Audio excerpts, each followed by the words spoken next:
This is Zen Armageddon, and welcome to the property. My name is Chris Holland, and this is my channel.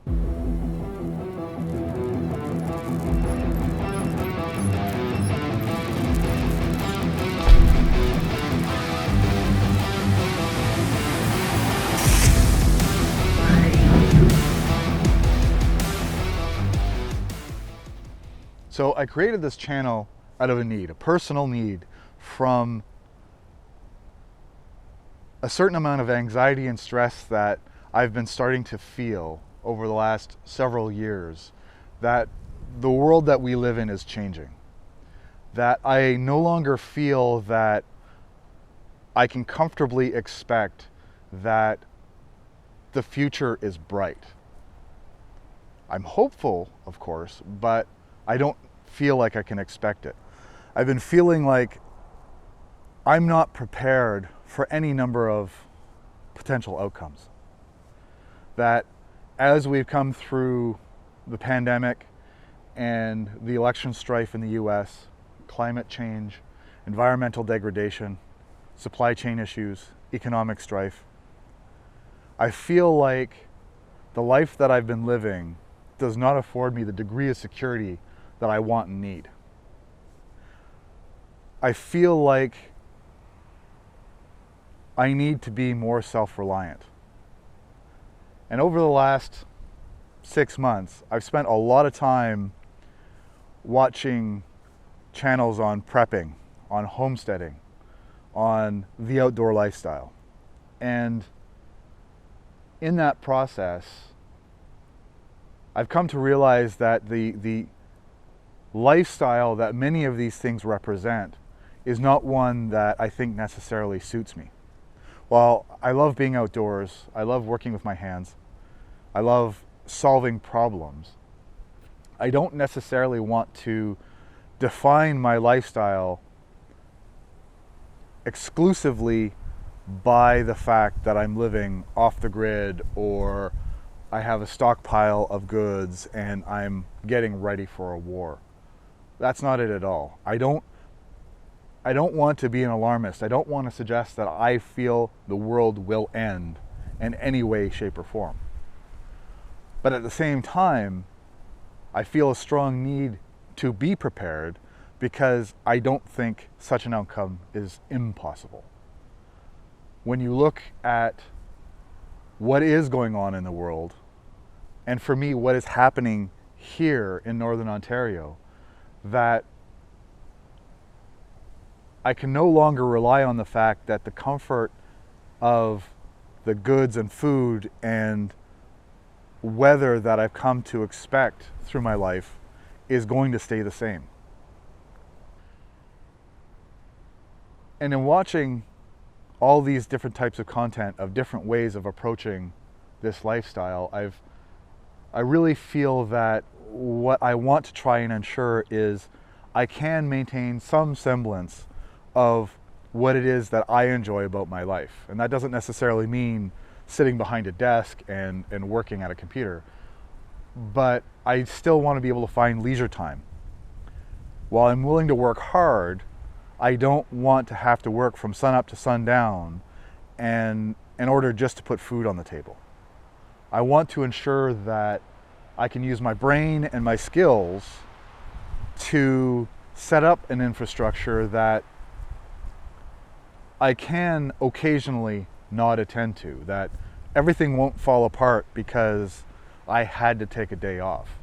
Now, obviously, if you're in a genuine survival scenario, you might not have that luxury, but what I'm looking towards is how I think realistically our civilization can collapse, and how could I be prepared for it so that way my life, my wife's life, my son's life can be protected and sustained to some degree. Now, obviously there are limitations and you never know what life will put in front of you, and you have to be prepared for as much of it as you can. All of these things combined make me feel that I am in a very precarious position.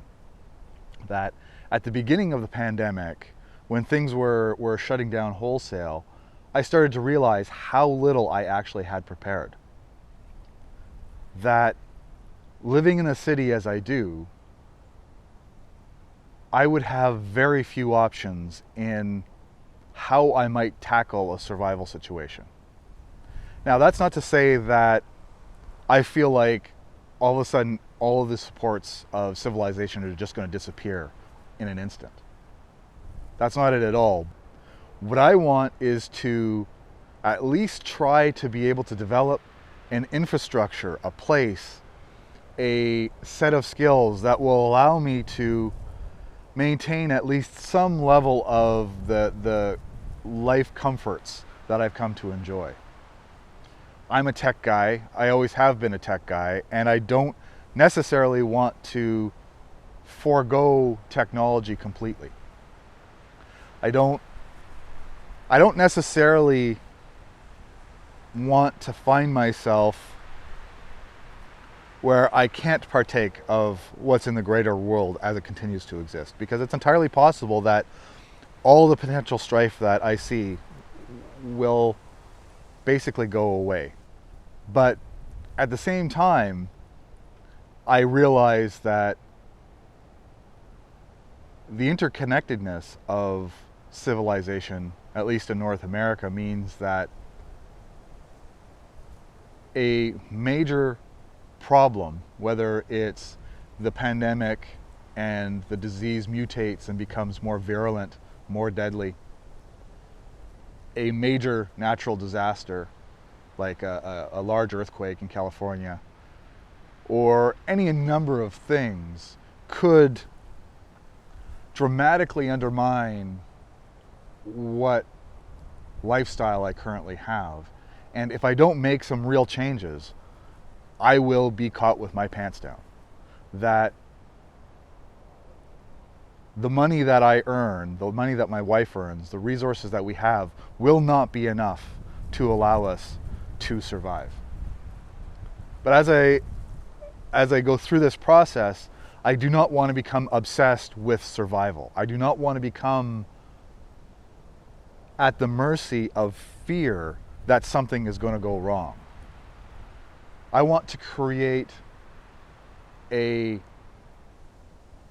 ideal of process and infrastructure out here that will allow me to build up the skill set, to build up the provisions and the stockpiles as I see fit, and generally speaking, gets me to a position where I can say to myself, I'm prepared. But ultimately, that if nothing happens, I want to look back at everything that I've done between now and 2, 3, 5, 10 years from now, and say to myself that that was worth it. I enjoyed the process. I learned things. I had fun. Yes, I worked hard. Yes, there was stress. Yes, there was difficulty in being able to meet the end goal, but ultimately it was worth it. That being prepared means that I can live comfortably and confidently and forego the fear that I currently have that I'm going to be not able to survive in the world that's coming. So, as I said, I don't want to be alarmist. I don't want to suggest that I think the world is going to end. It's just that I need to be prepared for myself, and I want to find a way that I'm able to make a living doing that. That the income that I have right now is great, but it requires me to put effort and attention into other people's hopes and dreams. And it takes away from my ability to be outdoors, to enjoy the fresh air, that my entire life up until now has been at a computer in my basement, working hard on things that do not have any kind of tactile reality. And I felt for the last easily 10 years that I need to change something. And that is what's culminated in this channel that I'm creating now. So much of what this channel is going to be is a combination of my doing things, but also planning and talking about the reasons for it. As much so I can learn from you, the viewer, and to think through those processes so that I can at least feel some degree of confidence that I've taken the steps that I need, and I haven't necessarily left anything out. Now, obviously, I'm going to make mistakes throughout this process. That's something that I can reliably say has been part of my life, is doing stupid things and making mistakes. But I always try to learn from them, and I always try to take a step back and then fix that mistake. So that's it for today. Thanks for being part of my Zen Armageddon, and we'll see you at the property next time.